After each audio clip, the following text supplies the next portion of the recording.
Welcome everyone. Welcome to this Syria webinar on celebrating the 10th anniversary of the BIG Challenge, the BIG Biodiversity Challenge. I'm Adrian Bodriment. I'm a research manager at Syria, and I will start this webinar with a couple housekeeping points. I think we are all very much aware of Zoom, but just in case. Go. Yeah. So we're going to record this this webinar, and all the attendees are in listen mode, listen only mode, but you have the opportunity to type in your questions into the Q&A box. So you can not only do that, but you can also upvote the question that you like. And this will be useful when we are going to reach the Q&A part of the meeting. You don't hesitate to send links or resources through the chat if they're appropriate. Don't hesitate also to use the social media links that you have here on the screen to share your views on social media while we're having this webinar.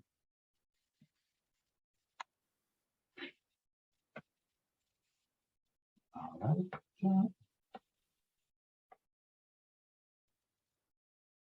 Okay, here we go. So this is just a little prompt to invite you to promote the many benefits of biodiversity within the industry, and also just want to remind you that the BIG Biodiversity Challenge is actually open for entry.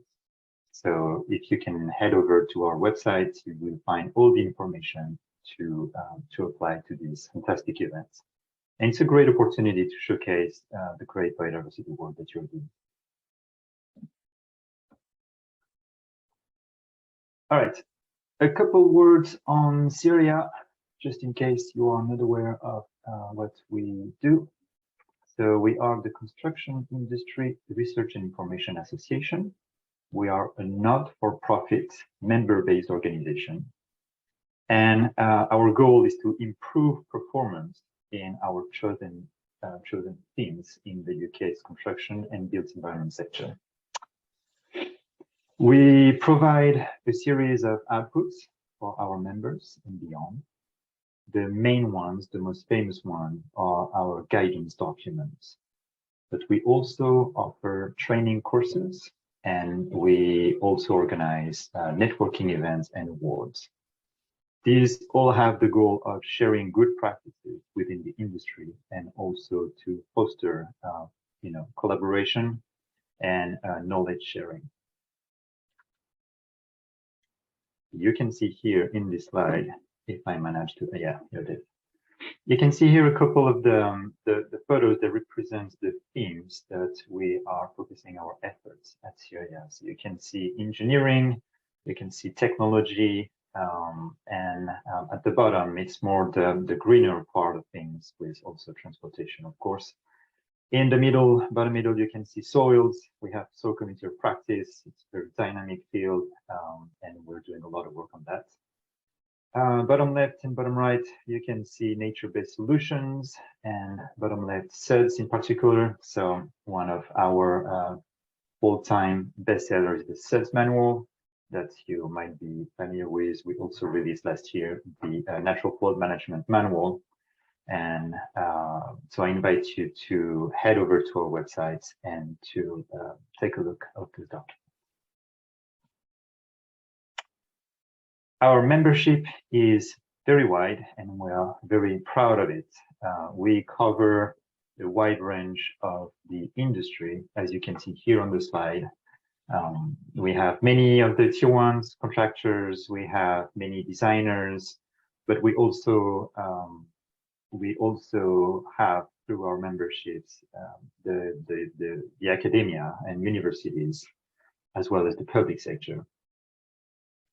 So I will not go into too much details on the members, but this is the opportunity to say thank you for all of you who are participating in Syria project and efforts. Within Syria, we also have a pool of dedicated groups that are topic specific. You can see here that we have one on soil on the top right corner. Another very dynamic one is Susdrain, the community for sustainable drainage. And of course, our biodiversity group is in there as well. And, you know, like build of sites and all the other ones are also very interesting ones focused on a particular topic. Now, a little bit more on the big community of practice. So Syria has been involved with the biodiversity topic for a while now. And this is why today we're celebrating this very important milestone, which is the 10th year of starting the big challenge back in 2013. It was started as a biodiversity interest group, and the challenge was launched that year. And the challenge was about inviting the industry to add biodiversity features to their already built or to their construction sites. And we will hear a little bit more about that later. The year after, in 2014, we had the first big awards, and it has been ongoing since then. We released the Biodiversity Net Gain Good Practice Principles and Guidance, as well as improving the performance of linear assets through green infrastructure and sustainability champions waste management case studies compilation throughout the years. And these are all focusing, or they all have an aspect on biodiversity. And these are very interesting. We'll invite you to head over our website to take a look at them. The objectives of the biodiversity community of practice, which has evolved since its creation, is really to improve biodiversity value and also to support the industry through its transition to biodiversity net gain principles. We want to improve collaboration and enhance knowledge transfer. We want to cover the transportation, utilities, housing, and development sectors. And it's really about creating a thought leadership and steering guidance and resources as much as possible. It's all about understanding the new biodiversity policies that are in sight and how we can help the industry transition toward those. It's a discussion area where we can discuss the challenges, but also highlight the opportunities that these new regulations or the general context offers to the industry when we talk about biodiversity. A big thank you to our biodiversity community of practice members. This is thanks to you that we can have such an event today. And this is thanks to you that we have such a rich ongoing conversation throughout the year with a series of webinars, in-person events, and the big awards. We have a great program today. It's going to be quite packed and busy, but it's good. We're going to try to end at 1 p.m. But before that, we're going to hear about our keynote on the evolution of the notion of biodiversity within the built environment and how it all led to the forthcoming biodiversity net gain legislation. Then we're going to hear a little bit about the evolution of the challenge itself from its inception to what it is today and what it means. After that, we're going to hear about past winners from the early days of the challenge. So you can see here that we're going to hear back from a project that won awards in 2014 and 2015. So it will be really interesting to hear what it meant back then to receive such an award, and then how these biodiversity features actually evolve over time. All this will be followed by an interactive discussion and Q&A, which all the participants will be on screen. All the speakers will be on screens, and we will take any questions that we will have through the Q&A box. So throughout the presentations, please do not hesitate to input your questions as we go. A big thank you to our speakers today. So I will introduce them as we go along and as we move from one presentation to another. And with that, okay, just give me a sec. Dr. Nick White, and he's a principal advisor on net gain at Natural England. Thank you so much. And Nick, you should be able to take control of the slide now. Many thanks, Adrian. And it's a real pleasure to have been invited along to talk to everyone this morning. And first off, can I just congratulate Syria for kind of 10 years of having helped to kind of organise and convene this challenge, and also to congratulate all kind of past and sort of future winners of the award as well. So as Adrian said, I want to talk a little bit just to kind of review, if you like, the how I feel the kind of treatment of biodiversity in a built environment has evolved over the past decade, and its culmination, obviously, in the kind of forthcoming Biodiversity Net Gain legislation.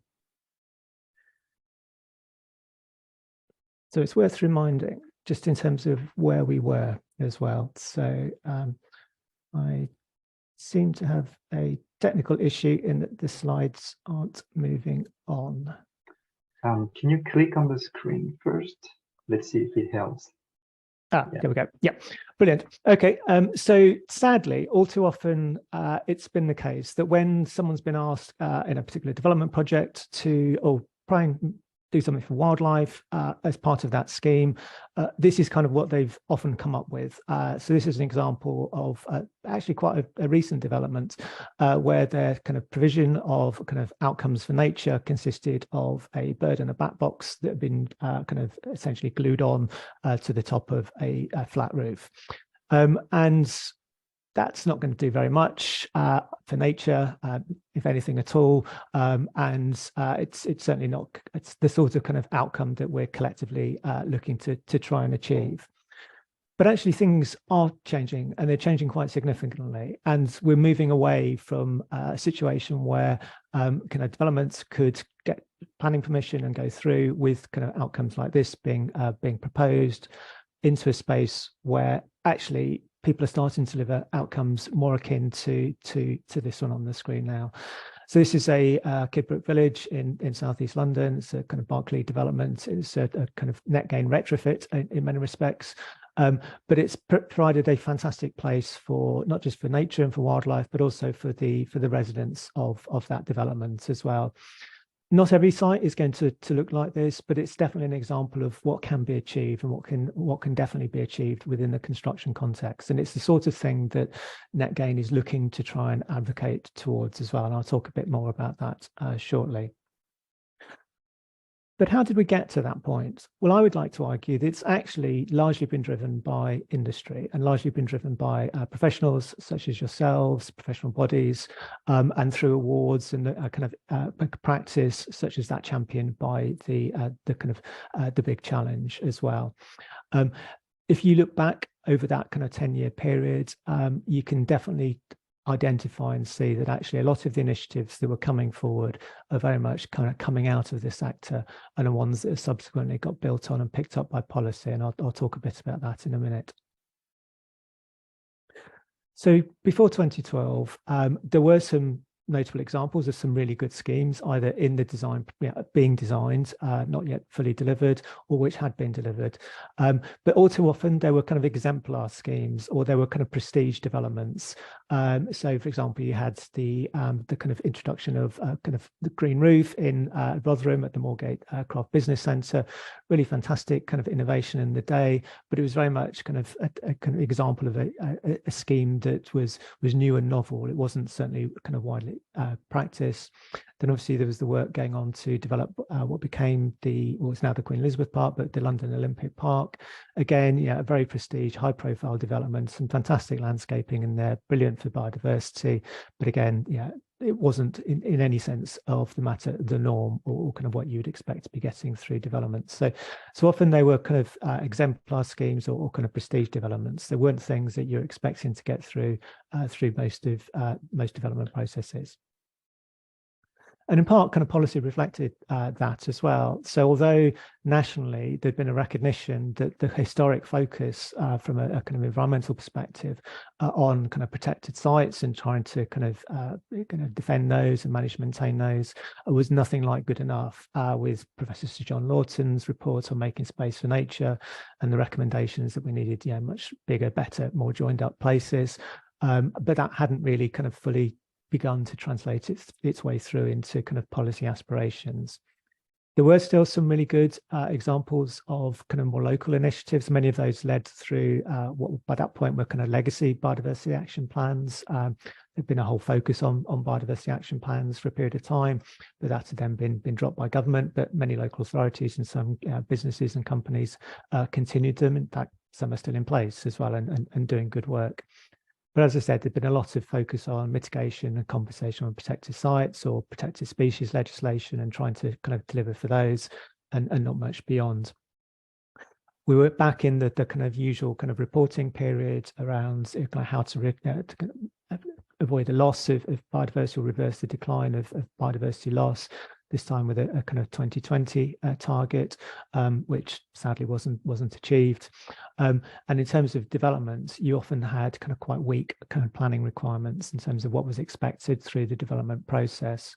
So I would argue, I mean, whether it's 99% or slightly lower, but I certainly feel that kind of most developments at that point, not through any fault of the part of the individual developer or of planners for that matter, but most developments were resulting in a loss of nature when taken in the round. They were legally compliant, but they were delivering an overall loss. There were, having said that, some kind of notable exceptions to all this and kind of some standout local policies. And one in London, for example, would be the 2008 London Plan, which was when green roofs were first kind of being brought into kind of planning policy as well in a London context. And they've gone on to very much become the norm or the expectation around what you'd expect to see in many developments. But 2012 was also the time of the first appearance of what you might class as, and now get classed as Biodiversity Net Gain. So there's a series of limited national pilots took place, and they used a trial version of what was described or coined at the time a DEFRA biodiversity metric as a means of kind of measuring an impact of a development and then looking to kind of mitigate against that. But as trials were very much focused on offsetting and very little, if any, kind of consideration of what's happening on the development site. There was a notable change at the time as well to try and reflect this in the National Planning Policy Framework, where for the first time it began to talk about biodiversity net gain. But the wording of the NPPF was very weak. It talked about net gains where possible, and pretty much all planning authorities concluded it wasn't because they were concerned that they would be challenged on viability grounds. One or two exceptions to that, but very, very, very little uptake of the approach. And at a national level, interest in these kind of pilots very quickly dropped. There was some embarrassing comments made by then Secretaries of State, and certainly from a Natural England and arguably also DEFRA perspective, interest in the approach dropped. But that wasn't the whole story, because the work of the individual projects, the work of industry, very much saw an opportunity in some of the kind of tools that have been developed for these offsetting trials, and in particular the development and emergence of a biodiversity metric.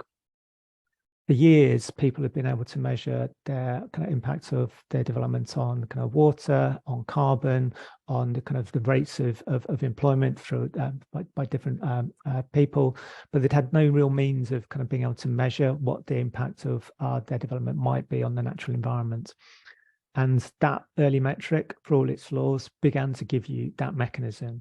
And in particular, it began to give you a mechanism to be able to enable a conversation and a dialogue to happen between the ecologists involved in projects and non-ecologists as well, and a means of kind of creating a means of communicating to one another. There also began to be an emerging business case for biodiversity itself, particularly in respect of large construction projects, many of which had faced an awful lot of delay and challenge on environmental grounds, and began to recognise actually if they could use something like a metric and become more aware of how they could design their scheme in a way that minimized impacts on nature, it might make for less delays, faster kind of planning approvals, and less costs as well. So the kind of business case began to emerge. And one of the kind of key moments was the commitment from High Speed 2 to delivering a scheme that would achieve a no net loss. Whatever one's views on HS2 as a project, it was the first infrastructure project that ever kind of set out that as an aspiration. It very quickly found itself overtaken by others who moved on from no net loss aspirations to net gain, but it was quite a moment in a journey. And then, as Adrian's already mentioned, there was the publication by Syria, along with Saim and AIMA, of best practice principles around biodiversity net gain, and that very much was drawing from both international practice, but also the experience of a small but growing number of significant biodiversity net gain projects. Many of them weren't described as net gain projects, they might be net positive or using similar language, but which were kind of informing practice and fed into the kind of the detail around the principles and the guidance. And that was expanded upon as well, with more detailed guidance than set out. And what I think was really significant about this was that with this kind of upswell of kind of local activity, the work of bodies like Syria, the work of individual projects like those going through the challenge, it created a momentum, it created a space that allowed policy to build upon that as well, because we could point to things and say, look, here's an example of projects that they're delivering positive outcomes for nature. They can see a benefit to themselves in doing this, and the sky hasn't fallen in as a consequence of that. And actually, there's something that we could do policy-wise that could help support and reinforce that shift. And that's, I think, essentially what happened. You began to get this kind of interesting process whereby practice was genuinely beginning to inform policy, policy was informing practice, and kind of so it went on. First off, you had the 25-year environment plan published, which set out, didn't talk actually about biodiversity net gain, it set out an ambition around aiming for environmental net gain. You then had updates and revisions to the National Planning Policy Framework, so all the language around net gain where possible disappeared, and it gave greater confidence to planning authorities to begin to look to try and implement net gain into their local plans. A number of them did. You had bodies like the National Infrastructure Commission and the coming out with a set of design principles, amongst which incorporated things like net gain. National Infrastructure Strategy referenced it. You had the publication of the National Design Guide. Suddenly there was a momentum around this approach and saying, actually, no, we think practice has shown us that we can kind of deliver this outcome. Construction, development sector can deliver this positive outcomes for nature while still delivering the homes that people need, while still delivering the infrastructure projects the country needs as well. And this began to be reflected in these policies. Alongside that, we've had the continued evolution of the metric as well. So from the original DEFRA version, there were then kind of local versions of it developed by individual projects, be it like one developed by Network Rail or by Warwickshire County Council and others. You then began to get a coalition around, or coalescing rather, around some national updates, which began with version 2, and we're now on version 4. And each update has kind of improved that process, has improved the metric to help give a more kind of robust, standardized tool for people to be able to evidence what is the actual impact their project is having, and evidencing that they can demonstrate a net gain through their schemes as well. And this was happening alongside continued industry initiatives. Obviously, the kind of the challenge began during that time period and has continued to run with some fantastic projects coming through from that, and you'll hear about some of those shortly. You also had people coming together from industry, from planning, from government agencies and others, and in the environmental NGO sector to help write and inform the British Standard for Biodiversity Net Gain, BS 8683, which again built upon and reinforced those best practice principles that Syria and others had first set out a few years before that. Others like BRIAM and Sequel began to also incorporate biodiversity net gain into some of their own assessments. Essentially, it was becoming more and more mainstream. But the key game changer, this sort of paradigm shift, if you like, is the Environment Act, which went through a fairly tortuous process. This first consultation around it around 2018. And eventually, a couple of governments later, we had the royal assent in November of 2021. And this introduces this idea of mandatory net gain, which applies to England only, has the effect of amending the Town and Country Planning Act, as well as the 2008 Planning Act. So it applies to infrastructure projects as well, covers everything terrestrial down to mean low water. And it requires this minimum 10% net gain as evidence and calculated using a standardized metric. It also requires that habitats are secured at least 30 years and can be delivered through different routes. And you've got this national register being set up for anything being delivered off-site, and it's imminently about to start becoming law as well. So it kicks in starting from this November as well. And I think this is a really significant shift, and this is built upon years of evidence of showing actually this can be done. The sector's led the way in demonstrating the art of the possible, and this is essentially the culmination of policy catching up. And with it, you've also got the emphasis of delivery on site. There's different ways of achieving net gain, but from a policy perspective, the emphasis very much to start with is look at your site to see what scope there is for delivering net gain within that red line. It won't always be possible, and there are instances where ecologically it wouldn't be appropriate to do it on site, and then you'd be looking to go off site. And you've also got this kind of backstop option of last resort where you can buy statutory credits from governments if needed, but that really is not the intention. The intention is to try and encourage the greening and kind of biodiversity enhancements of sites or off-site, relatively local to the development if on-site's not fully possible.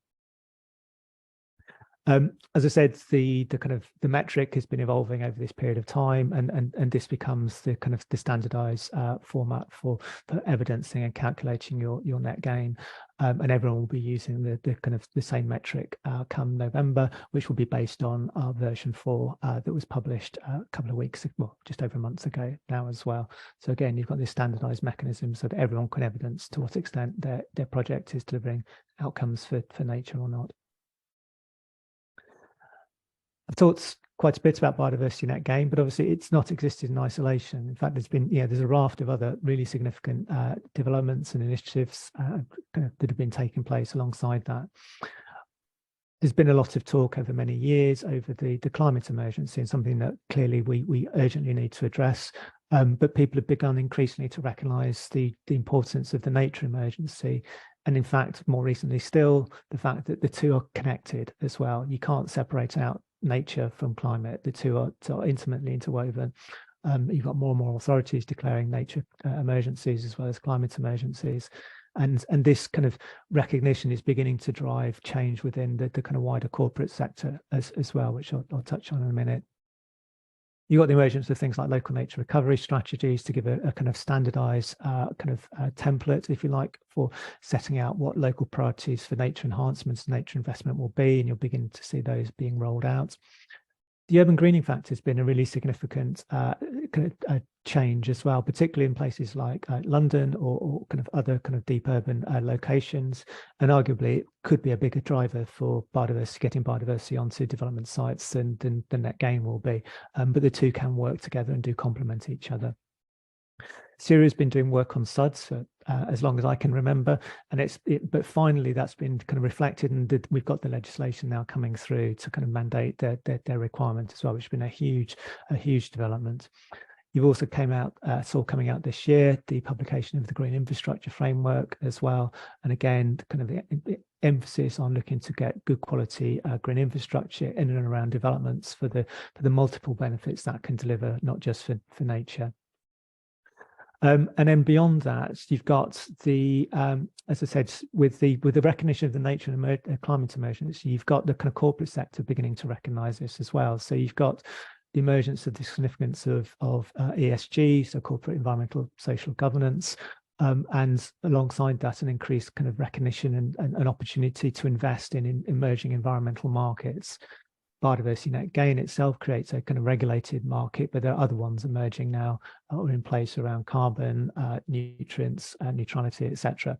And that's in itself is beginning to leverage a lot of private finance investment into the natural environment, which is welcome and a positive. And the world's looking to move beyond biodiversity net gain as well. There's been a consultation last year on marine net gain and looking at how you can extend the approach to the marine environment beyond just the intertidal, and into the future looking at an ambition around environmental net gain and what that might mean and how that could be delivered. But I'll come back to the work of everyone who's been involved with the Big Biodiversity Challenge over the years, to those kind of past winners, those who've been shortlisted, and those who have continued to be involved in the project. I think your work has been critical to this whole process. I think it's provided the evidence to demonstrate that actually there's a willingness and an appetite, and there's a real sense of we can do this within this sector, to look at opportunities to enhance developments for the benefit of nature, but also as a consequence delivering benefits for people as well. So I'd like to applaud everyone. Thank you all, and hand you back to Adrian. Thank you so much, Nick. That was a great presentation and a great overview of what's been going on in the past years now. I think we can all agree that the momentum around biodiversity is huge, and that it's been increasing this past year, and it's going to be culminating in November when Biodiversity Net Gain is going to become mandatory for some of the projects. So yeah, it's great to see, and as you said, it's not only biodiversity, but it's also all the other nature and climate change efforts that are ongoing. So very great momentum for sure. Now I will now be handing over to Dr. Martina Girvan. She's a senior technical director and head of ecology and arboriculture at Arcadis. And she will be doing a short presentation on the evolution of the Big Biodiversity Challenge over time. And I also want to point out that Martina has been like in this effort throughout from the really beginning. She was one of the defender of the Big Challenge back in the days, and she is today our project steering group chair. So with that. Thank you, Adrian, and thank you, Nick. That was really the most, I think, eloquent and comprehensive overview of the evolution of biodiversity that in the UK that I've seen, and also Nick's contributions to where we are have been absolutely enormous. And I will just run through where we were, why we started. So I think what's wonderful about the opportunity at Syria is that you get to talk with the contractors, with clients, consultants, you have NGOs and community. You've got everyone is involved really, and there was such a will to do something, because we're talking back in 2013, compliance was really very, very minimal, and particularly when you are looking at some of the urban, peri-urban environments, it meant really, nothing. But people had an appetite to do something, and that's where this came from. So initially it was just one thing beyond compliance, and we had a lot of people. We launched it in 2013, had loads of people sign up, and the exciting thing was as well then that there was case studies to share, knowledge to be shared, and then we came up with the idea of, well, we've got all this wonderful knowledge, how can we recognize it, which will promote that that challenge, that commitment even further. So we had our first awards at Kew Gardens, which were amazing. Tony Juniper was our keynote speaker, and I have to give a really big shout out as well to Wildflower Turf, for a family run company who have been supporting our overall award winner, because we have different categories and then we have an overall award winner all this time, and they're still our overall sponsor. And so many people have benefited from their wonderful Wildflower Turf, which they also donate to our winners. So we've had nearly 900 entries to date, which is exciting. Even through the pandemic, when we did see a drop off in some of the types of engagement, we did make sure that we were still pushing the agenda of biodiversity. It evolved initially from really small and temporary enhancements, which we still like. We don't want to knock them. People just doing what they can, and where there are artificial habitats created, made sure that there is obviously semi-natural habitat actually to go with them so that they are valuable. But some of them were just temporary. And again, being in an urban environment, if you can do something with a construction site, you can make really, really big differences. And one of the things I think has particularly driven the BIG Awards is the effect engagement with community. That's one of the most popular award submissions. And you can just see how that has really evolved over the years to become much sort of larger scale as well, bigger, better, and more joined up. And we do have marine and aquatic environment applications. Down the left-hand corner there, there's actually a pond, a self-cleaning swimming pond / lake at King's Cross for a temporary enhancement. We've got vertipools, beekeeping, very popular, ponds, temporary green walls, and overall strategies as well to join up urban environments, and then also from our clients like Heathrow to do really quite significant biodiversity action plans and strategies. And I think the message really is that with one idea or one champion can actually inspire everyone so much, and that's what I've seen over the time, going way beyond compliance in terms of biodiversity net gain. And now that we have a mandatory biodiversity net gain, which the group really championed, we're looking for, well, what more can we do? And as Nick touched upon, environmental net gain is probably the next area to make sure that we just maximize every benefit, and how that benefit stacking is then recognized to make sure we're making holistic decisions. So if we're looking at the lens of carbon, we're also looking at that through nature-based solutions. So I think the future is really exciting. I've been delighted to be part of the journey, and I'm going to hear from some of the amazing winners now, which and then we'll have a Q&A at the end. So please don't forget to pop your questions in the Q&A chat box, which is at the bottom beside the regular chat box, and we'll take those questions at the end. Thank you. Thank you so much, Martina. Great presentation on how the challenge was created and how it evolved. And it's fascinating to see the how it's dynamic group, and every year we receive amazing schemes and projects. So we're really looking forward to receiving more this year. Don't forget, the challenge is open, so don't hesitate to put your entries. And now I would like to introduce Dr. Ali Evans from Swansea University. And we also have in the background Professor Pippa Moore from Newcastle University. And they won the Innovation Award winners back in 2014. So I believe Ali will give the presentation and Pippa will join for the Q&A. Thank you so much.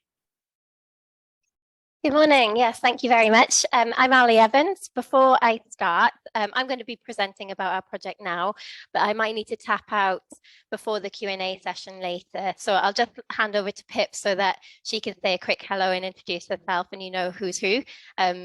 Just before I get going. So are you there, Pip? Yep, I am. Hi, I'm Pip Moore, and yeah, so I will be doing the Q&A for Ali, but Ali's the brains behind this, so she's going to present the research. Okay, thanks, Pip. Not true at all. Pip was my boss at the time when we won this award. And she's still working in the field. So she's got a more current, up-to-date knowledge of what's going on at the moment. But basically, we won the Innovation Award in the 2014 BIG Biodiversity Challenge for our rockpool project in West Wales.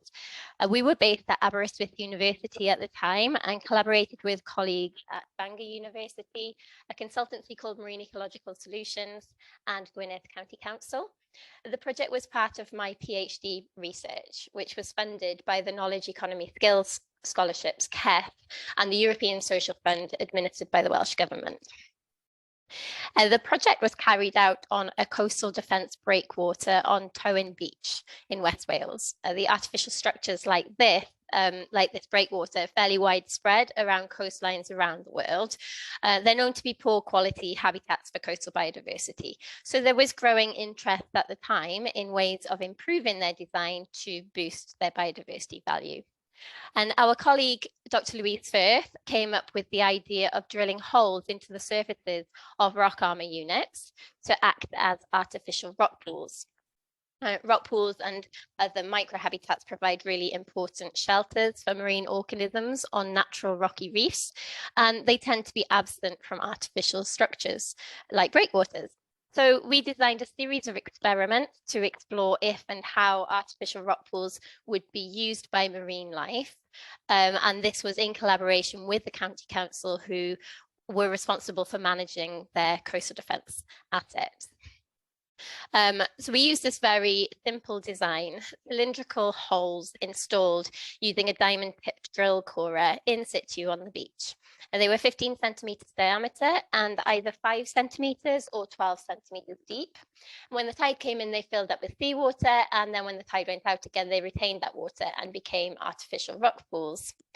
Then when we won the Big Challenge Award, we'd only been monitoring the pools for around 2 years. So this was only preliminary data showing how they were working. But at the time, we thought they were working fairly well. But we did know that longer term monitoring was needed to really know how biodiversity would develop over time. But the platform and the media promotion that came with winning the Innovation Award, the various events we were invited to speak at, and inclusion in the Environmental Site Guide, this really shone a light on the project and on other ways of enhancing biodiversity in marine artificial structures. And importantly, this brought further funding for us to find out, us and others, to find out more about artificial rock pools and other biodiversity enhancements for marine structures. So what did we do with that platform and funding? Well, we continued monitoring the original project for over 6 years in the end. And we also started a series of new experiments. We had more drilled pools in West Wales and North Wales. Some colleagues drilled some in the south of England and some of our collaborators in Malaysia. And we've got reams and reams of data now looking at what uses them at different times of year, how they compare to natural rock pools, how productive they are as habitats, and how disturbed they are. We looked at what happens if you install them in different seasons, in sheltered versus exposed locations, in different density configurations, in rocks of different material, and in a tropical setting. It would take far too long to go through all the results now, but you can read some of them in a published paper and also in my PhD thesis if you're interested. There's also a lot more data in the pipeline waiting to be published, so watch this space.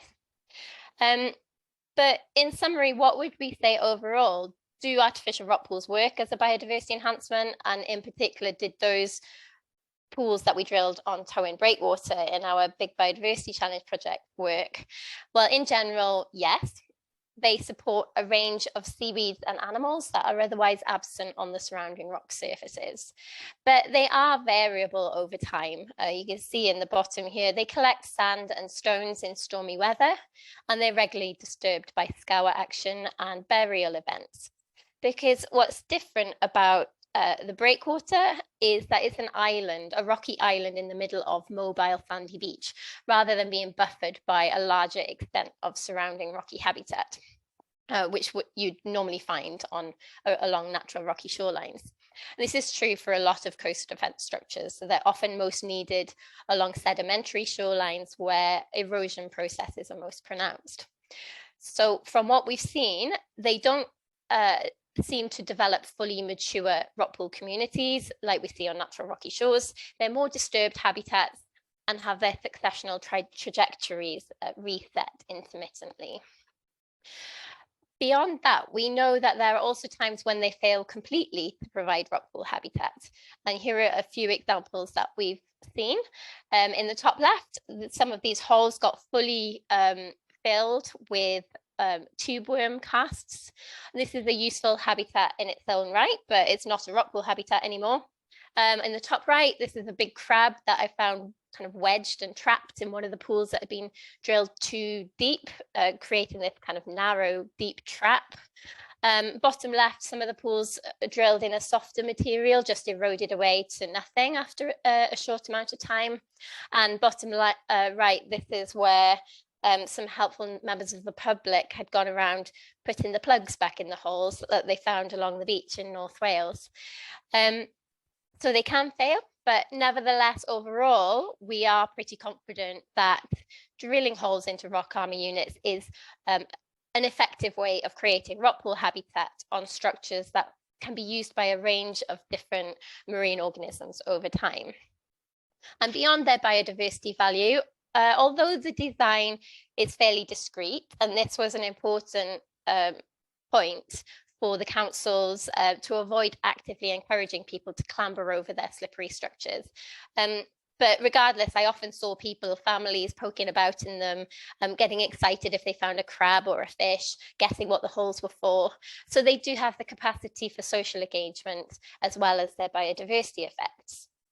They've even featured in a STEM teaching resource, the Environmental Science Journal for Kids and Teens, which translates cutting-edge research into accessible format.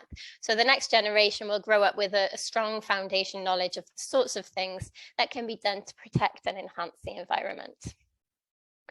Going back to the biodiversity effects, so the take-home message is that our drill cored rock pools, the projects have shown that this simple and affordable design can be used to increase biodiversity value of marine structures like breakwaters, but their ability to meet specific conservation objectives are always going to be location and context specific.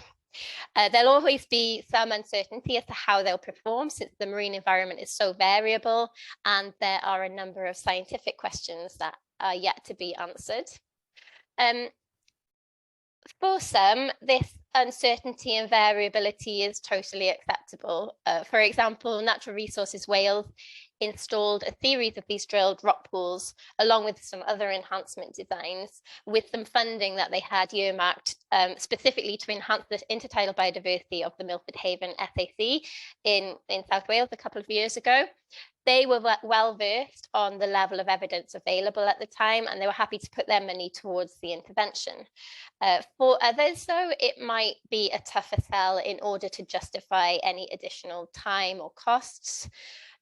So to try to increase confidence in developers or asset managers to know what the likely effects of different biodiversity enhancements might be, we recently summarized all of the published global evidence for different actions that can be taken to enhance the biodiversity of marine artificial structures. And we've made it freely available online through the Conservation Evidence Project hosted at Cambridge University. And I'm just going to finish by playing a short animation that we made to explain what this resource is and how it can help with evidence-based decision making. So I'll just play that now, and we can take questions later on.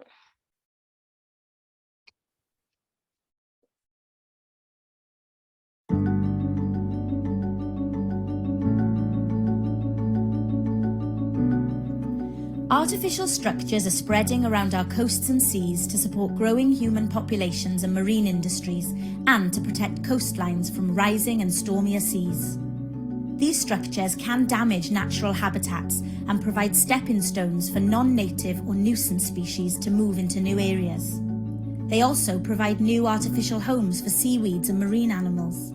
However, they often don't support the vibrant variety of marine life found in healthy and productive natural reef habitats, because they are simpler in shape and can be highly disturbed by human activities. Some artificial structures can be designed to make them more like complex natural habitats, which in turn attracts more marine life.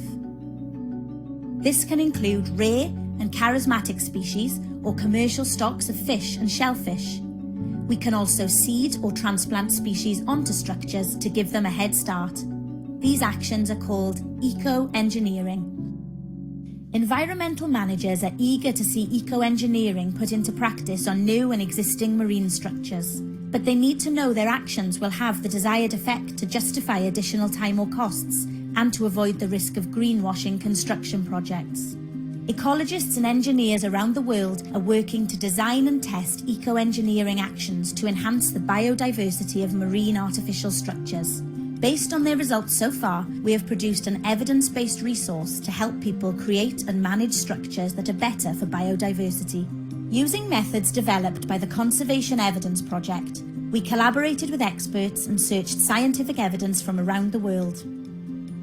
We found 43 actions that could be taken and 176 studies reporting their effects.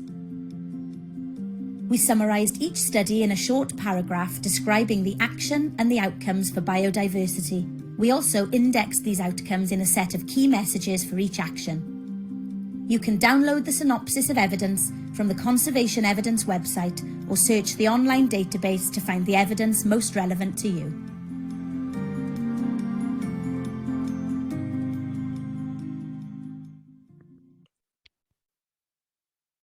So it was actually through one of Syria's events after that we were invited to speak. Oh, thanks. That we were invited to speak at after winning the Innovation Award, that somebody told me about the Conservation Evidence project, and we thought this is the perfect place to put all of the marine eco-engineering evidence in. So I know that some people were already using it, like 8-9 years ago, but just to point out that there are synopses on there for all sorts of habitats and species. So I really recommend people check it out and use it in your planning and decision making. That's it. Thank you. Thank you so much, Ali. Great presentation, and yeah, fantastic to see all the evidence that you harvested throughout the years on this habitat creation project. So this is really fantastic. Just going to take this opportunity to echo a project that we have at Syria, which would be like a parallel project, let's say, which is greening coastal infrastructure, and we just started it at the beginning of the year. It is led by my colleague, Jack Young, and it is emphasizing a little bit of what you were saying about how to convey that this type of intervention can work, and how and where could they work better than other places. So I think it's trying to do the business case, the business case for this type of intervention. So anyway, I won't say any more on that, but just FYI. All right, now next presentation, I am thrilled to welcome Ian Boyd, Director at ARC Biodiversity and Climate, and small scale award winner back in 2015. So I have to say that Ian and Claire, so Claire Hector is also on the call, and she will join us for the Q&A. Both have been strong players in the biodiversity field since the beginning of the BIG Challenge. They won many awards and accolades these past 10 years, but the two projects that Ian is going to discuss are from their early portfolio. And I think we chose those to highlight the evolution and you know, what it meant at the beginning and how they look like now, or how did they evolve, if they evolve. So anyway, I won't say more. Ian, that's your turn. Great, thank you, Adrian. There we go.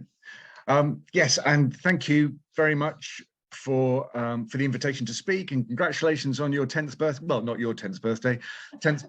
Well, you do look very young. The 10th birthday of the BIG Biodiversity Challenge, which is a wonderful thing. And as you said, we've been delighted to be involved and to bring the Isle of Wight to the scheme since, I think, 2014. And it's been wonderful for us as a team and the network of organisations that we work with on the island. And it's been very influential. I think it's undoubtedly the case that the experience of working with Syria, not only through our own projects, but seeing so many wonderful exemplars, so many imaginative approaches to building biodiversity, undoubtedly fed in not only to the practice that we've tried to undertake ourselves, but into the progress of the application to make the Isle of Wight a UNESCO World Biosphere Reserve, which was achieved in 2019, which is enormously important. We're still coming to terms with how to make that work. But of course, that is all about a better accommodation between the natural world and the human world. That's precisely what UNESCO World Biospheres are all about. So it's been incredibly important and continues to be incredibly important to us. So thank you very much. I just wanted to talk about two schemes, and they're really interesting, and they're both small schemes, but they're interesting in different ways, and they I suppose, concentrate on slightly different themes. So talking about Maxted Close, first of all, and this really is a project all about maximizing, optimizing very small and often very unpromising looking leftover bits of public estate, of community estate, of shared space. And this was a project in collaboration with a local housing association, a housing provider. We have 3 on the island. This is one of the larger ones, Sovereign. Now, we are really interested in working with housing associations, really because their business model requires that they look at every single bit of asset they have. They're not developers that are going to build and leave. They retain ownership, essentially, of everything. And that means every blade of grass. It means every shrub. It means every bit is retained within that estate by the housing association. And they need to make that work to benefit their clients, the people who live within that estate, partly because they can't cope with voids. They need happy, healthy people as far as that can be delivered through the estate that they have. Now, the way that works is obviously through the production and the delivery of high quality housing. That's incredibly important. That's becoming more and more the case. We're seeing that housing associations are the ones that provide the best quality housing very often on the developments that we work with. You might remember it was usually the case that the 20%, 30%, whatever you were offered on a volume house building project was what you got and you made the best of it. But now that's really turned around and we're seeing housing associations as leading the way with sustainable development in housing. But that is also a project that talked about well-being. And so the endeavors of housing associations to deliver greater well-being for the communities that they create and host necessitated them looking at every bit of space. That means the roadside verges outside some of the houses. And in particular, it means the leftover bits. And we know that developments are populated entirely by pointlessly mown bits of green infrastructure. They're just mown because the contract says mow them. And so what are they for? Well, they're not for anything. They're just there to support a maintenance program.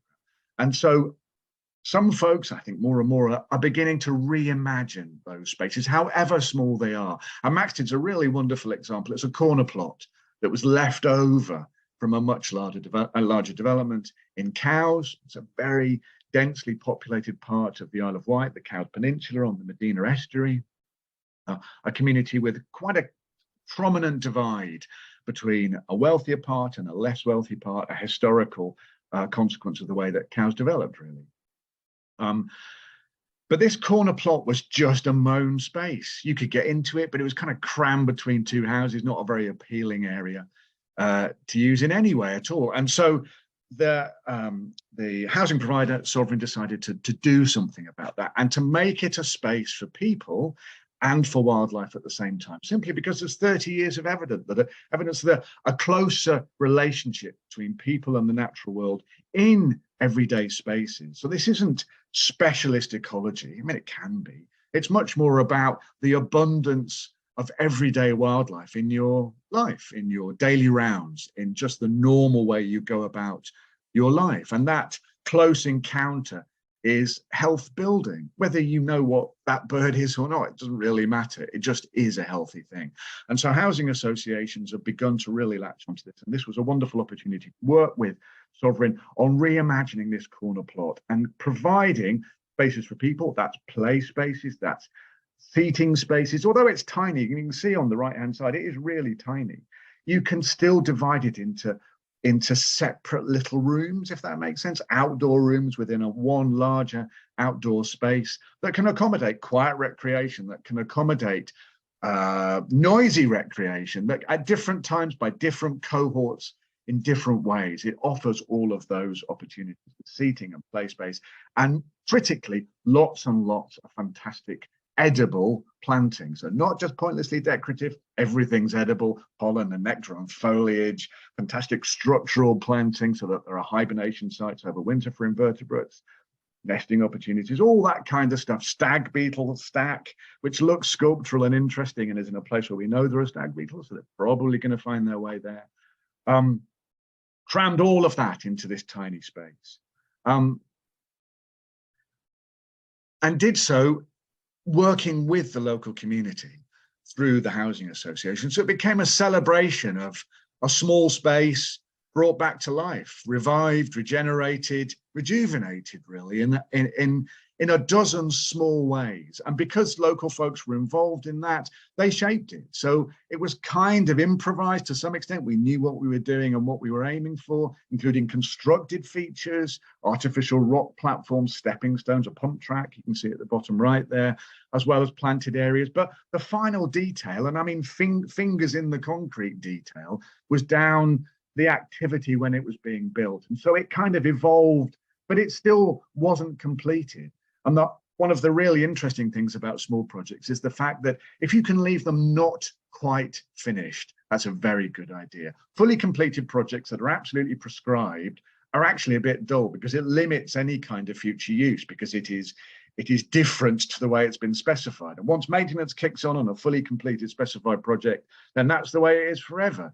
But if you have the ability to say, well, we've got so far, but let's just see what happens, and that it can actually bring in new ideas, new interventions. People bring things to that garden space and they take things away. I mean, quite literally, perhaps there's a menu of planting that we want to try and develop further around pollen and nectar, particularly around pollinators, not just the plants, but the nest sites and the built structures that we have there.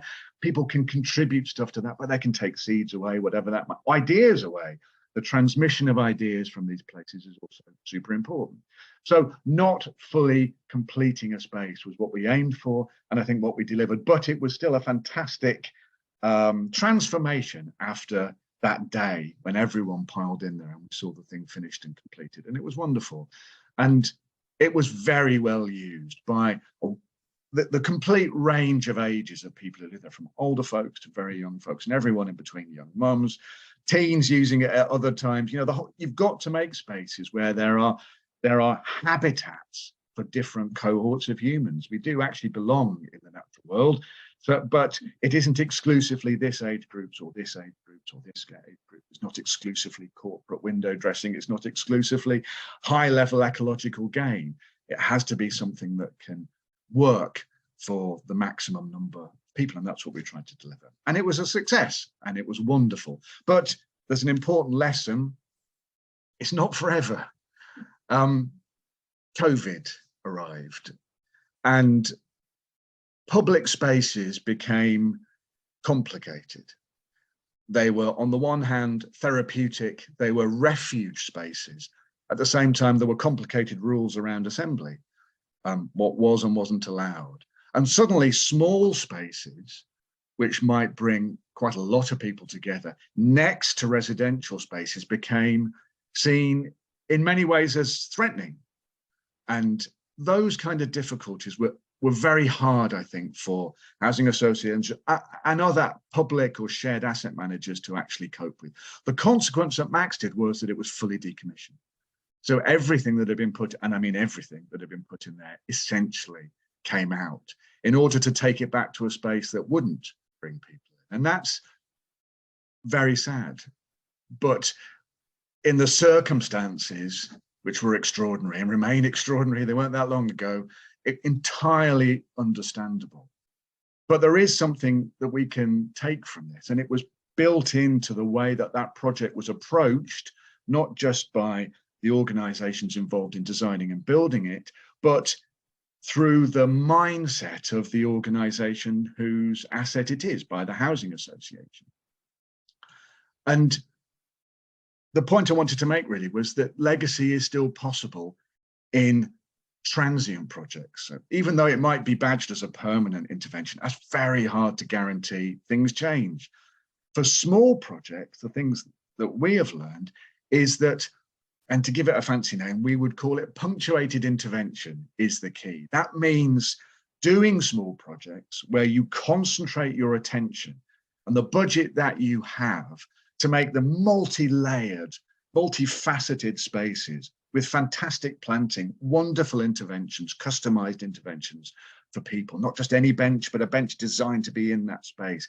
Everything as habitat, every built surface, perforated for mason bees, whatever, every bit working for people and wildlife in this concentrated, ecologically dense space, including people in that ecological conversation, and then repeating, doing it somewhere else as quickly as possible, finding another spot fairly close by, you can reach it on foot, and doing it again and doing it again. And that's exactly what Sovereign Housing did. They launched a program of looking at all of the available green infrastructure within their estate and how a similar approach of multifunctional redesign could be brought to all of those spaces. And off they went, delivered it. And of course, the wider community of cows benefited. And this is fed into all sorts of interesting things. Place planning in particular. There is a place plan for cows that picks up this idea of forgotten, underutilized, or pointlessly maintained green spaces beginning to be pulled back with concentrated work from stakeholder groups, interested parties, local people, and then repeated. And the beauty of this repeating is that you can start to think about it in terms of the way people move and the way wildlife moves. There's lots of really interesting stuff around distances that are ecologically significant for urban wildlife and for people. People are also urban wildlife. And so this idea of maybe 100 meters, 250 meters, something like that, 500 meters, the exploratory range of people going about their general pattern of movement in a space. You get to 500 meters and you maybe come back again. Jan Gehl is the master of this. So this links architectural theory into the practice of small urban spaces. So why don't we do a patch here, do another one 250 meters away, draw a circle around your project. Where else can you intervene? Is there a school? Is there a church? Is there a park? Is there a roadside church where you can do it again and then do it again? And then that builds in resilience and actually positive redundancy into that network of supportive spaces. Wildlife is moving between them because they are at ecologically significant distances. People are moving between them because they are at human distances apart. And then if one drops out, like Maxted, because of extraordinary circumstances, it's still a resilient network of green spaces. So the thing that we've really learned is not to make projects into just prize-winning exemplars. That's lovely, of course it is, but the danger of that is you put it on the shelf precisely because it is exceptional and you go back to doing stuff the usual way. And we've learned through Syria, through the Big Biodiversity Challenge, through small projects, is to make small projects into big projects by pattern repeating. And that really has been what we've learned from Maxted. So Maxted still exists, it just exists in other places. That's the lesson from Maxted. Abbey Mews is equally a very small project. This is in Newport, so it's only a few miles down the road from Cowes. But the lesson that we learned here, and I suppose the message I wanted to communicate from Abbey Mews, is local distinctiveness. And this is a term coined by Common Ground. And if you don't know about Common Ground, look them up, look up their archive page on their website, and you will be astonished at what you see. They coined the term local distinctiveness. They did wonderful, wonderful work that's still exceptionally relevant, perhaps more relevant than ever now. Abbey Mews was a volume house builder redevelopment on a site called Dairycrest in Newport. And Dairycrest was, as it suggests, a dairy, but it also included a large house with an extraordinary garden, completely derelict by the time the development took place. And the owner of that building was a pomologist, he was an apple enthusiast, more than an enthusiast, an obsessive. And he had built a collection of apple trees in his garden. There weren't many remaining at the time of redevelopment. And of course, the development would say, well, we recognize the ecological importance of the site, all of the necessary compliance work, as we've heard about, was done.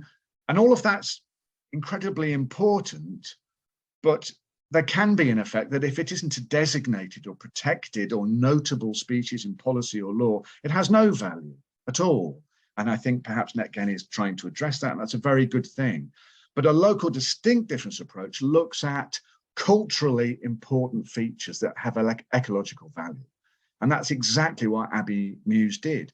How could we retain the character of that orchard, of that amazing local feature in the middle of the county town of the Isle of Wight, and bring it into a new development, which was essentially replacing everything with new stuff?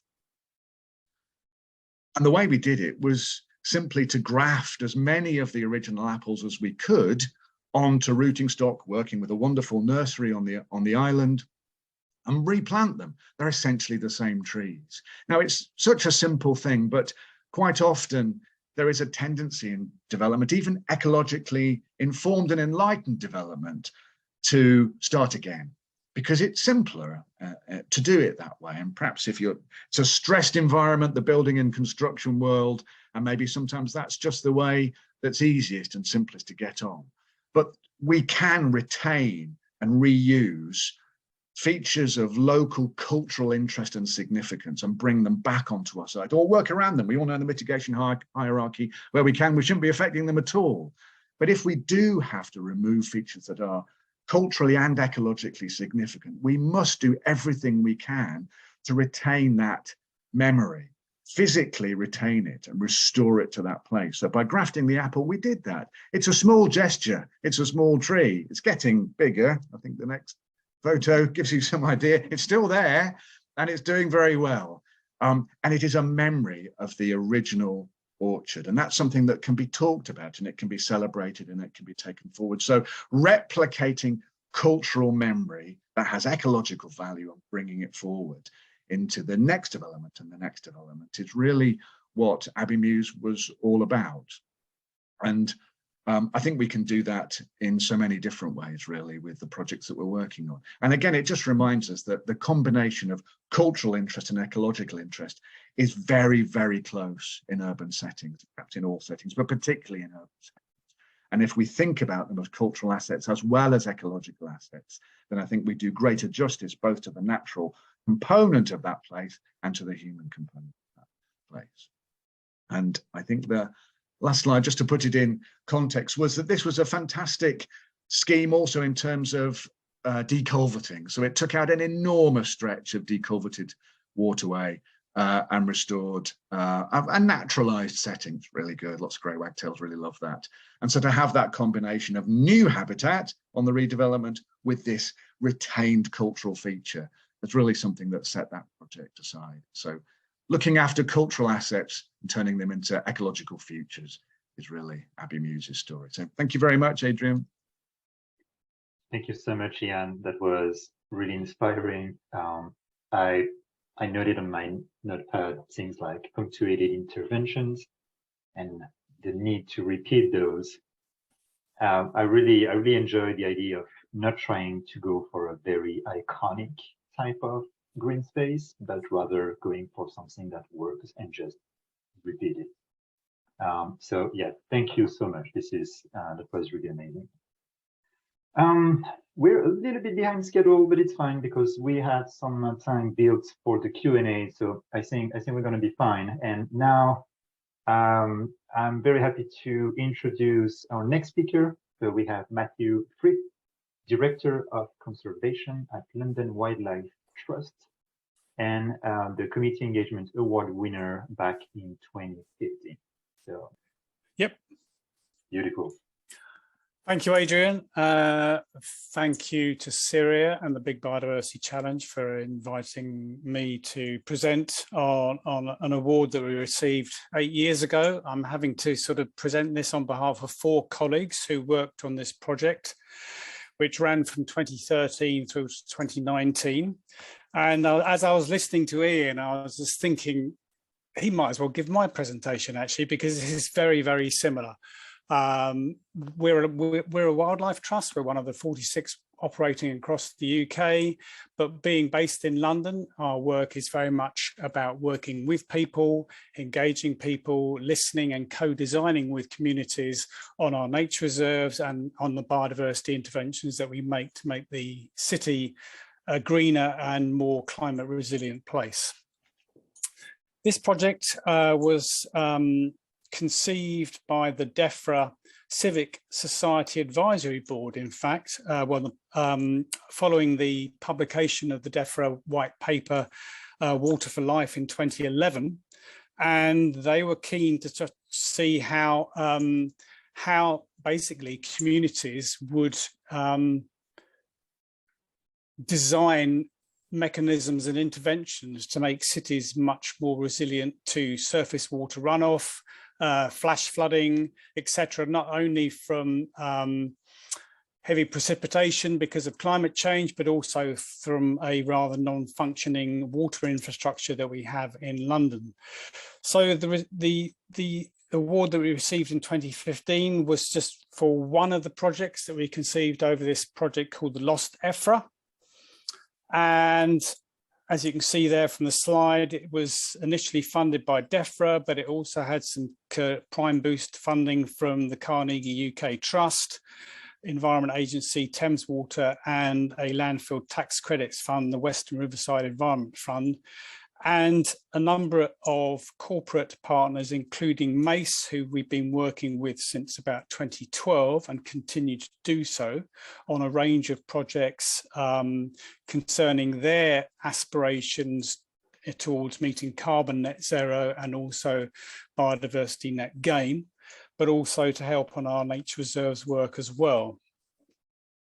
Now, for those of you who are not familiar with many of the tributaries of London, the River Effra, one of the smaller, is effectively completely underground. It rises about 10 kilometres from the Thames on some high ground called the Norwood Hills, and then quickly is sunken and runs all the way through, as you can see there from this map on the left-hand side, through Dulwich, Brixton, Oval, and then tips out at the on the Thames at Vauxhall in this glorious kind of sluice. So you can see highly biodiverse, but really a river that is invisible to the people that live right by it, although maybe living just a couple of meters above it. There's been a lot of work through communities over the last 10, 15 years, I think, to sort of recognise the Effra as a long-standing historical and cultural asset, echoing again what Ian was just saying. But although we don't have the means to bring it back to the surface, despite some good aspirations, it does manage to make itself known.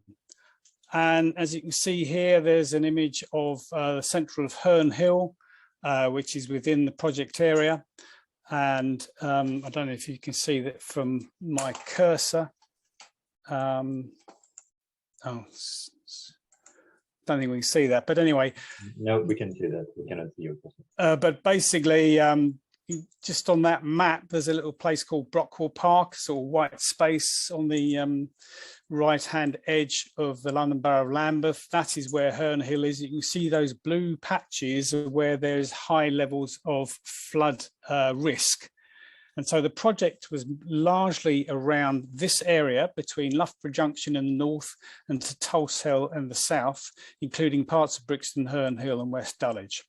And it goes back also to what Ian was saying about working within kind of walkable distances, places which are known to the people who live, work and play there, but not necessarily known by the planners and the kind of designers of water infrastructure who take these things from a kind of, should we say, a top-down approach with understandable engineering expertise, but we're not without the kind of local knowledge.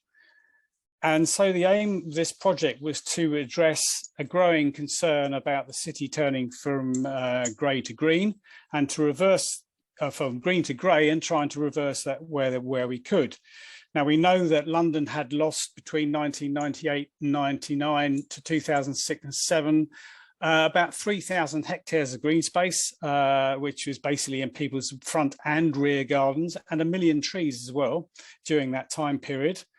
And that was having not only local impacts, but more sub-regional impacts in terms of climate change adaptation, surface water runoff, as well as kind of the biodiversity adverse impacts from that as well. So the project, and I'm afraid this slide didn't quite work, started off with very, very small scale interventions, literally front gardens, or effectively front gardens, things which are important to where people lived, where through consultation, engagement with our project officer, basically convening meetings, going to meetings that people were convening for other reasons, talking about what we were trying to achieve and getting their input.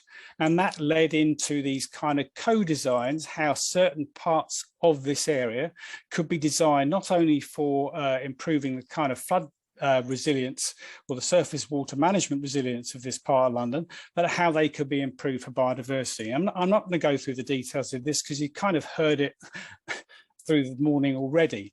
But this is where some of these interventions over time and replicated, you know, they're not, as has been discussed already, they're not iconic. They're kind of what we do all the time. We just don't do enough of them, and they're not repeated, and the funding is not enough really to make them significant in a very short period of time. So this is just basically building rain gardens on a housing estate. So, you know, you had your before and you have your after. Now, I haven't filled you with pictures of people involved in doing this, but I can tell you the local residents basically built this. We worked with them in designing it, and we provided some of the information to other local communities about what they could do on their estate. So this is Cressingham Gardens in Tulse Hill. Another example is there's the all too typical concrete paved triangle between a road junction. Well, why can't we do something with that? So here we go as an example of that being planted up. And again, there are countless hectares of these kinds of bits of grey infrastructure that cover our cities across the country. And with a bit of rethinking, we can do something quite majorly over time. We built green roofs in parks. There were living walls built on some other structures. Another example of depaving in Herne Hill. Again, another example of local authority housing land of no use whatsoever. Basically, lifting that paving, putting in porous surfaces and building a rain garden there as well. Behind the Southwell Road estate, another kind of site which, again, you know, you question what the earth was this created for. It probably was a ball court for a little while until some residents probably next door complained. So it was basically changed into a community garden, again with the residents of the estate, so that they could then grow those food plants, herbs, etc. You'll notice a few things there in the foreground, such as rosemary, and there's a fig plant there as well. And in time, that will become a very popular green space. And then the scheme that we received the award for was the Rosendale Allotments entrance. The Rosendale Allotments are a very large block of allotments between two housing estates owned and managed by Peabody, who I used to work for, which was quite useful in this particular case in getting them involved. But you can see here the entrance is just basically a concrete slipway. Rosendale allotments are on a very steep incline, so there's a lot of surface water runoff coming down, and then that makes its way into the EFRA through the drain system, and then has consequences further downstream. So this was trying to slow the surface water runoff upstream in the catchment. And you can see here from the organisations involved in this particular project, there was the Rosendale Allotments Association, Lambeth Council, a private construction company, and Mace through their kind of corporate support, through some of their volunteers. And what we're doing is something which is very, very typical. It was digging up all that concrete. It was then laying a what's called an eco-block permeable paving, which has allowed those particular cells, which are made out of recycled plastic, to be planted up, providing a surface that was not only walkable, but it was also soaking up surface water, rainwater, absorbing up to 80,000 litres of water per year, but also creating 100 metres of new green space, 50 square metres of new wildflower areas, and 2 perennial borders. Again, in the scheme of things, not massive, but it was showing the art of the possible with a relatively small budget and was eminently doable by other allotment societies in and around this part of London. Again, we help provide the information, which is up in the Allotments Association building on there, but is visible to the public. And then finally, finishing off with another housing association. This is Lambeth Housing. Again, it's one of these typical green deserts, square kilometres of which we still have in London, despite best efforts to try and transform them, working with the residents to effectively create new rain gardens. They're taking water off the roof to water a much more diverse sward, and that then was used as a case study for some of the guidance that we published. We published 3, which are all to do with different types of typologies. So one is very much to do with what we call probably owner-occupier housing.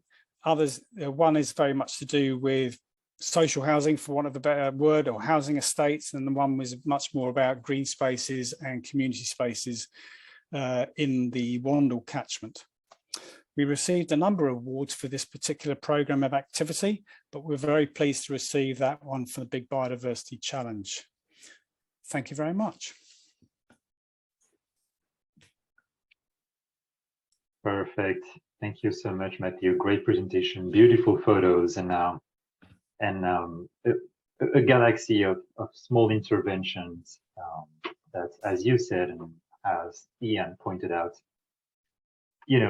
it would be great to have more of those replicated everywhere where the land is available, where the land is just doing nothing, sitting there and just trying to maximize the biodiversity through those punctuated interventions.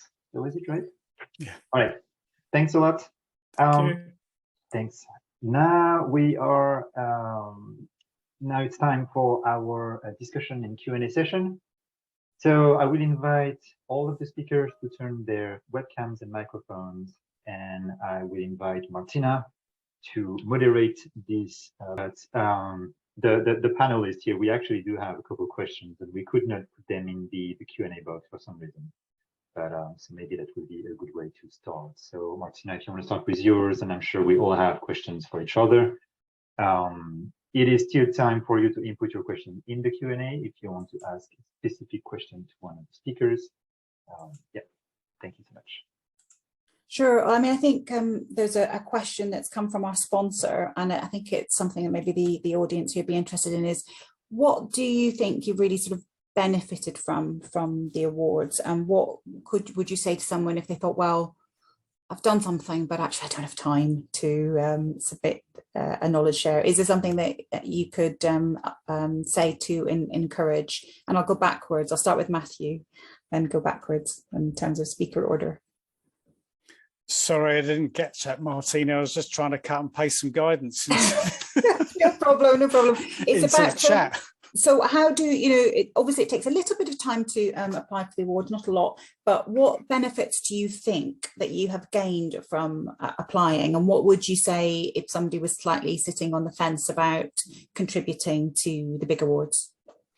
I think for us, it was, I mean, to be totally honest, it was probably the first or second kind of award scheme we've actually kind of submitted something in to, should we say.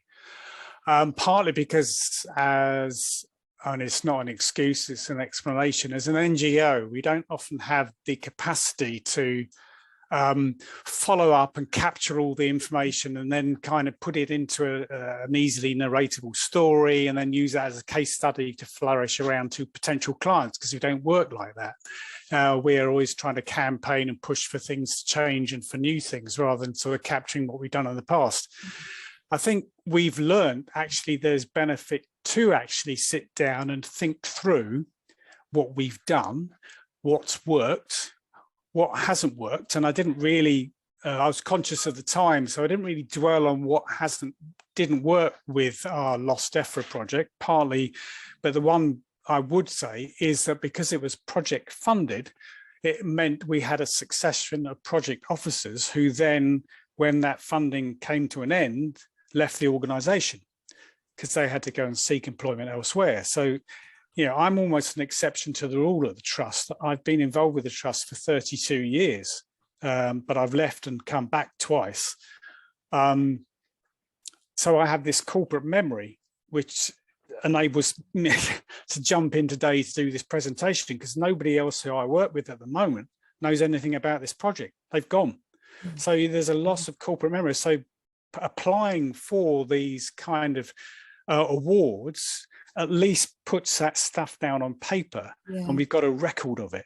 We can show what we did. I mean, we actually use this project to submit to the Wildlife Trust collectively. They're producing a document on nature-based solutions, and every trust has to submit an example of what they're doing. And we submitted Lost Ephra as an example. That's great. So reflection and consolidation, really, of that knowledge. That's great. Ian, have you got anything to add? And then I'll go to Ali. Yeah, thanks, Martina. I guess it's a number of things. One is reassurance. If you're a very small organisation, being part of the Big Biodiversity Awards brings you into contact with very large organisations, very well-established organisations. And so it's both a way of kind of testing what you think you know and what you think you can do against scale. And of course that can be very inspiring and send you back with new ideas, but also it can be very reassuring that you realise that, okay, you're doing your bit with a fork that's broken and a bucket with a hole in it, but it's of a similar type. You know, you're in the right area. So for us, I think that's been, you come back feeling that you are doing something useful, actually. And of course, bringing other people along. So bringing organisations, especially corporate partners, and to see that stuff for themselves, and for the same reason, really. Look, this isn't just us, the hippies in the sheds that you dread speaking to, telling you this is a good thing. There are actually serious people as well saying this stuff. And that's really mattered a lot, I think. So both of those. Great answers. Ali, do you have anything to add to that? Yeah, I'd say actually it really was quick and easy to enter. So certainly don't be put off by any admin. And the main thing I think we benefited from was the promotion and access to a different audience that we didn't really have access to. We're researchers, marine ecologists, we were sort of talking to each other a bit, and it was kind of in the infancy of this kind of marine eco-engineering research. And all the events that happened afterwards and the environmental site guide, all of these things kind of opened up this audience of people who are actually in the construction industry, the engineers, the consultancies, and it totally changed the landscape for us, and it really boosted interest and funding, like I said. So I don't think that the interest in that type of research and practice would have happened. It might have been coincidence, but I don't think so. I think that the Biodiversity Awards was the beginning of the high level of interest that we have now. I don't know if Pip's got anything to add to that. I mean, the only thing I would add is actually very much at an academic level is that part of winning this award provided some of the evidence base for an impact case study, which universities now have to submit as part of the Research Excellence Framework. And as a function of that, you know, it provided some of the evidence base to see that the influence into Welsh Government policy, which then in turn provides money to a university. So, you know, like it's a very academic example, but it's becoming increasingly important for universities to show that their research is not just speaking to each other, but is having real world impact. And that was part of the evidence. That's really compelling, actually, really compelling to see that knowledge transfer and evidence and practice.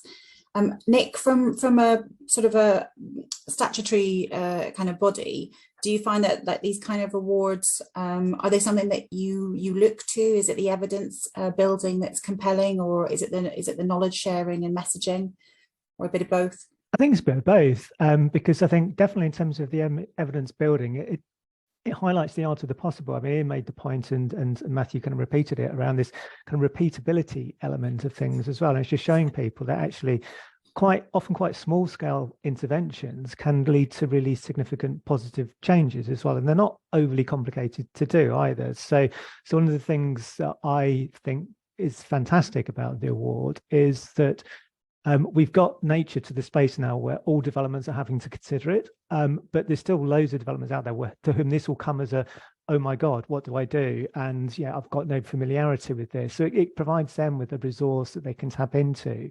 And so actually you can do this. You don't necessarily need to be a fully qualified ecologist even necessarily to do some of these things. There's things that maintenance contractors, landscape people, etc., can deliver as well. So I think that's been really, really powerful. And then just the other bit I would say is just in terms of, I mean, who doesn't like an award? Yeah, like it's great to kind of raising your profile, raising kind of Ali and people making the point about the profile it gave their particular project. I think just within organisations, just getting onto people's radar that actually we can deliver these bits of the organization doing great schemes which are adding value to the business potentially as well in terms of the kind of wider profile it gets. I think that's helpful as well, and awards are great at being able to do that. Great, they're really great answers from everyone. Thank you. And leading on to a question for you, Nick, that's been asked in terms of the mandatory Biodiversity Net Gain compliance and evidence base. Have you kind of got a clear idea yet about how that will transpire, how much evidence you'll be looking for? Of course, we're moving from doing an enhancement, which is nice, and reporting on to also now some mandatory requirements. Yeah, so and it's a significant change because I think Matthew made the point that the project that he was talking about had a specific funding period, and after that the kind of funding came to an end. With Net Gain, you're looking at much longer term kind of outcomes that you're needing to manage and maintain.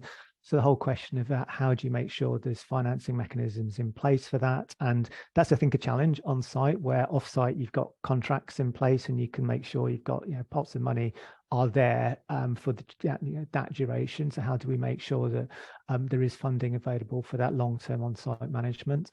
There is a need and a requirement, and we're expecting DEFRA to set out some more kind of guidance on this around what the kind of minimum monitoring requirements will be, both for, again, on-site, off-site.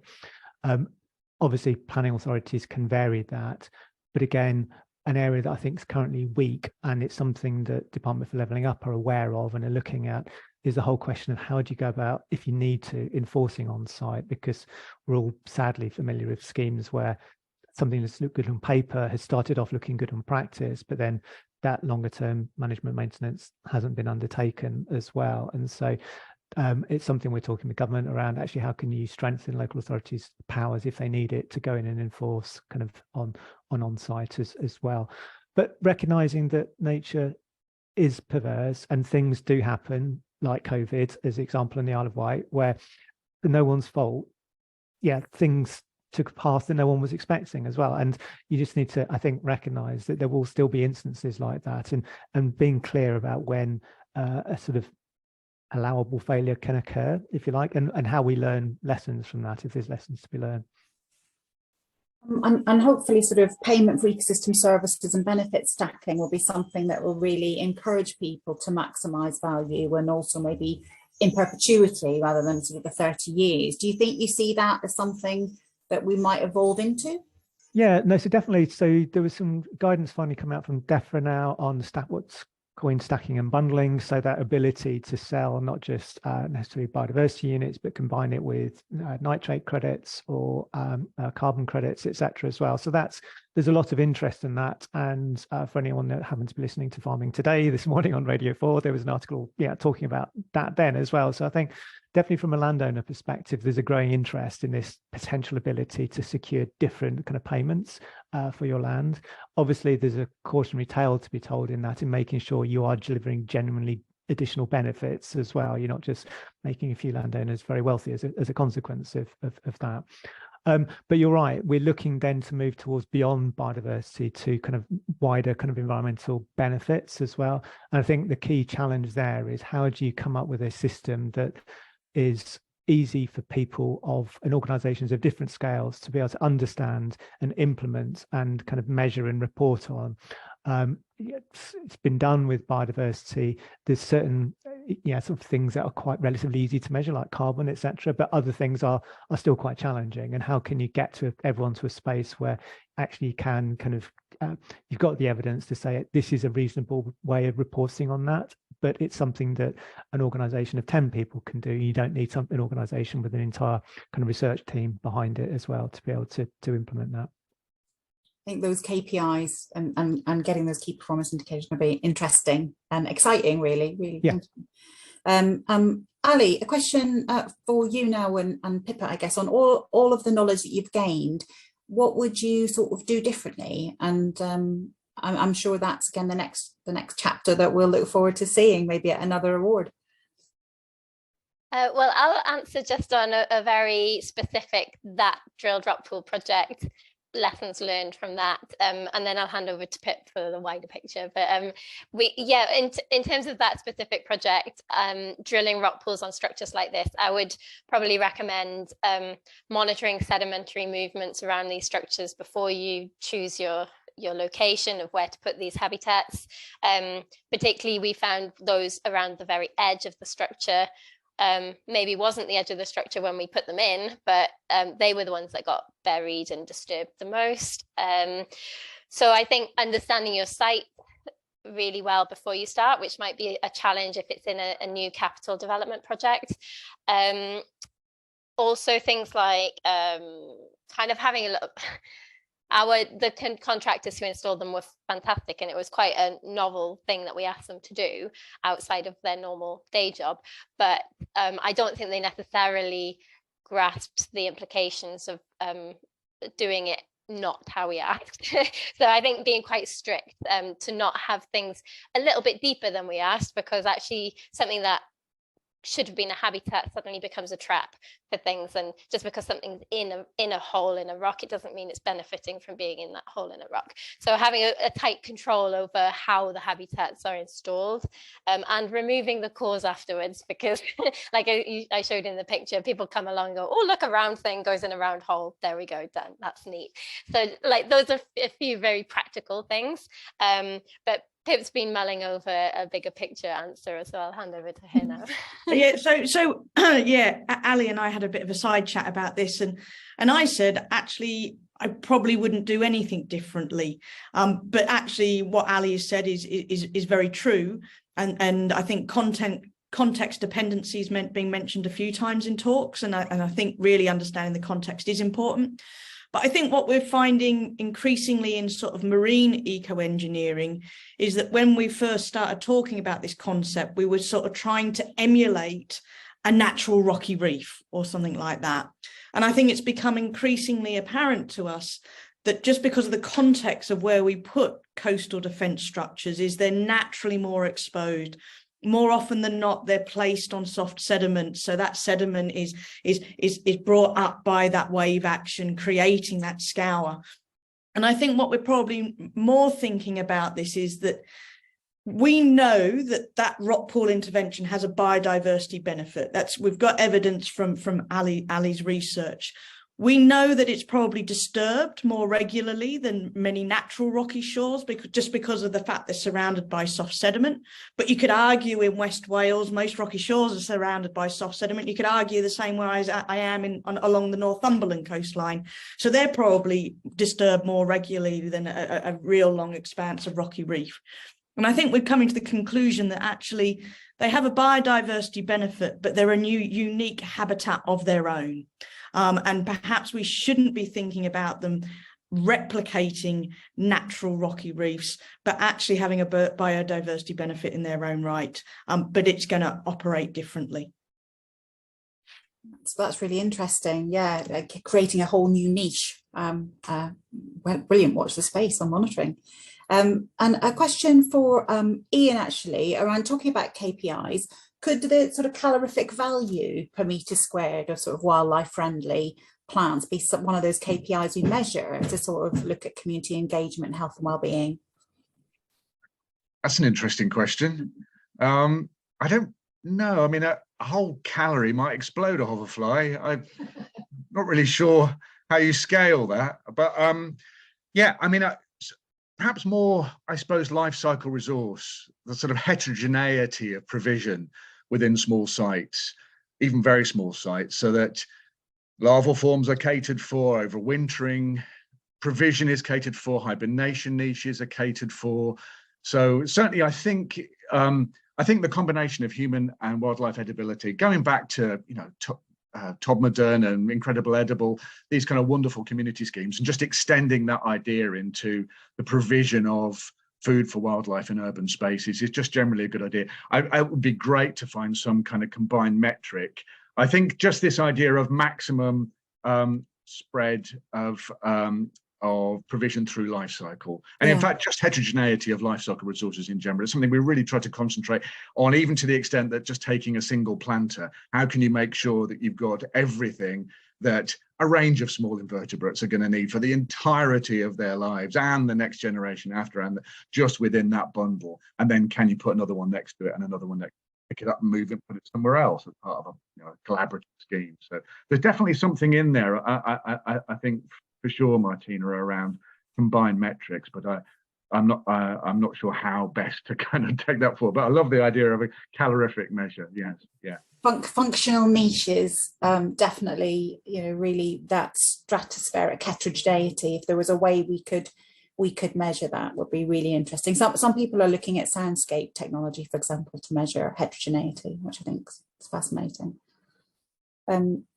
I think, have we got much more time, Adrian, or are we sort of running out a little bit? We still have a couple of minutes. We can look at an additional couple of questions. Yeah.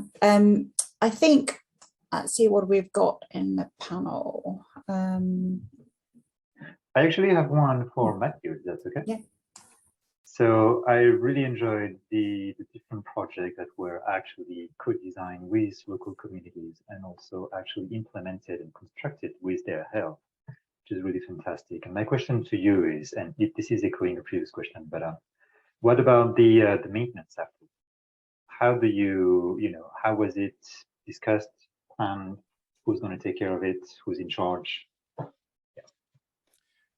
That's inevitably the $64 million question, in the sense that that's always something in our minds, because having, as I said, worked for a housing association and getting involved with landscape architects and architects in new design proposals, and witnessing some major flaws where there'll be spaces designed that none of my colleagues could get a mower through the gate because the gate wasn't designed wide enough. It's something that we're always mindful. So all the landscape works were designed to be of low or minimal maintenance. Clearly, there are some which were better placed where we were confident that the legacy would be maintained and enhanced over time. So, for example, the green roofs in Brockpool Park, that was with the Glass Houses community group who managed the glass houses for food and plant production. The Rosendale Allotment Society, that's clearly is going to be in their interest to do so, and they've got the skills and the resources to do so in terms of people power. When it came to some of the housing estate rain gardens, again, very mindful of the fact that for a start, we had to address some of the sort of initial skepticism that emerged from discussions about how the site would look, because many communities in those kind of spaces are used to basically flat green deserts, because in their mind, it shows that their service charge is being effectively, well, not being effectively used, but at least being discharged. And therein lies some of the real complications, in getting social landlords to take this seriously, if they do recognise these are assets rather than liabilities. And I'm talking about the green spaces.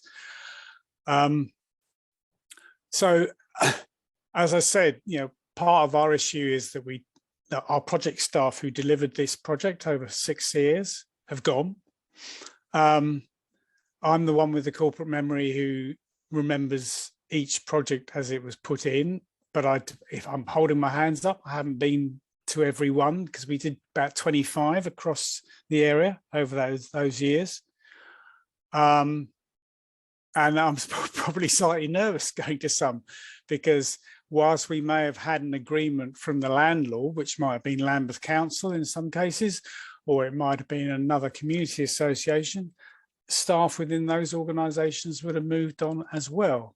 Well, I can say that those within Lambeth we were more confident with, because Lambeth Council was successful in being funded for a major cross-borough pilot funded by Thames Water to introduce surface water management schemes and interventions across their assets, whether it's local parks, housing estates, streets, etc., etc. So there was a commitment within the kind of political commitment within the council to take forward, and also within Southwark, which is the neighbouring borough, and we were working with them at the very end of the project before they then took that on and delivered that. So I suppose it's a bit of a mixed bag, and that's always, I think, as Ian mentioned, dependent on individuals as much as anything else. And you can't, there are the inevitable things change, certainly the COVID issue had a similar impact in London in those kind of small spaces, although I can imagine that many communities just simply ignored those. They just used them anyway. They certainly used them to empty their dog on them in some cases. But that's the reality of highly contested, highly used green spaces, which could be so much better for people as well as wildlife. I hope that's around the houses. Thanks for that. Thank you. Thanks a lot. Yeah. I think it was interesting as well what Ian said around, there's the flexibility and not finishing things off, the flexibility of green spaces, as well as the flexibility of management opportunities should maybe be seen as a strength. It can be a weakness, but equally, if the communities are able to influence at sometimes, there's a backup of the council. I think working on that model, I think of how we use the place, and we are seeing like contested spaces particularly with dogs at the moment and wildlife and impacts, and it's quite interesting as to how we sort of work together to resolve them. But the fact that it is so flexible and can adapt to our needs, I think is really positive.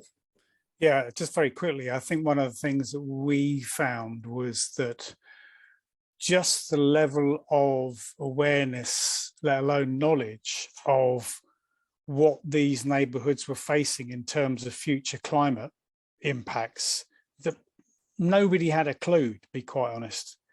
I don't want to use this is not a judgment, this is a description, but the technocrats within the local authorities or within Thames Water or in DEFRA, they had all the maps and the plans. They could show, what would happen in a 100-year scenario or projection. But the people living on the housing estates or managing their allotment, most of them had no idea. They just assumed that the when Herne Hill filled with water, that was just down to Thames Water not managing their infrastructure. Partly, it probably was, but it's actually because that particular part of London is at high flood risk.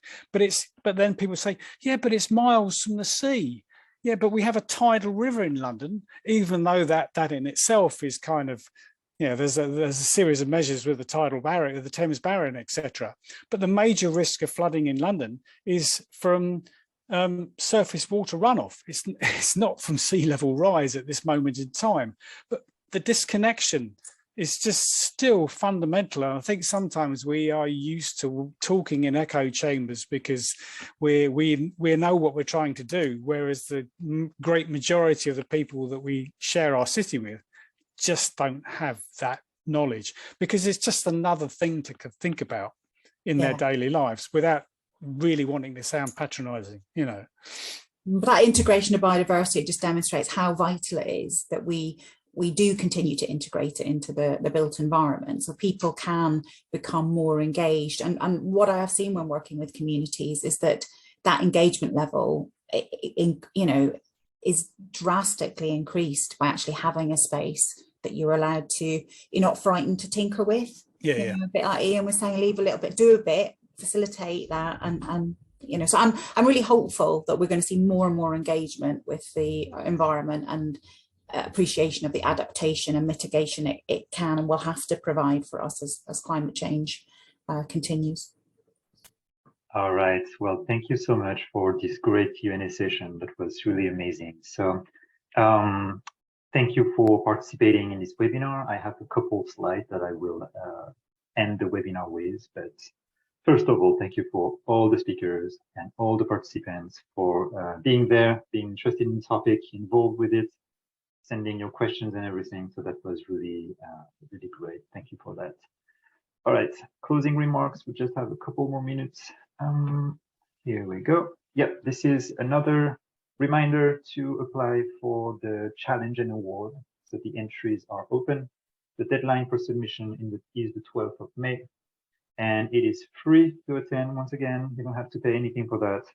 And I just want to highlight that these are fairly short application forms. So you can go to our website here, bigchallenge.info, download them, put in information, a couple of photos in the back, and you're done. Also want to highlight that this year we brought back the champion categories. So we have 2 biodiversity champion categories for this year, which is very exciting. We want to showcase newcomers in the field and showcase the great work they're doing in the biodiversity and also the established professionals. So please, if you know someone that is going above and beyond, do not hesitate. Any questions? There's one email address, bigaward@syria.org, or you can shoot me an email. It's fine. A little bit on the committee of practice outputs. We launched the webinar back in February. Now we're celebrating the 10th anniversary webinar, and we're going to participate in the Blue-Green Infrastructure Conference. This is a Syria event, but the committee of practice will have a slot within this event. We're going to have a webinar and site visit in June, so details remain to be firmed up. And then the flagship ceremony will be in September in London, in a location to be confirmed. So stay tuned for that as well. And lastly, we will have a second Syria Blue-Green Infrastructure Conference. So it's another opportunity for the committee of practice to bring a topic of interest. Joining this committee of practice is your entry to a lot of information and events.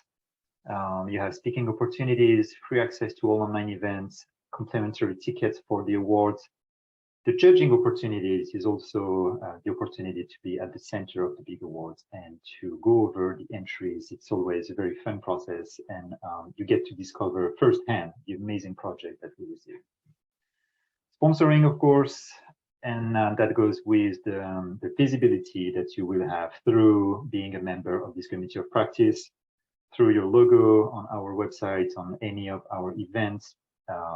And also whenever you add something to the website, we promote it using Syria channels, which are quite wide. Don't hesitate to reach out to me if you have any question on that. And lastly, another big thank you to our existing members. This is thanks to you that we can have such interesting conversation, and really looking forward to the next ones in the series. And lastly, I just want to add a little plug for the next event at Syria, which I'm sure is of interest to you. And this is on Thursday. It's about the launch of the Syria Best tool.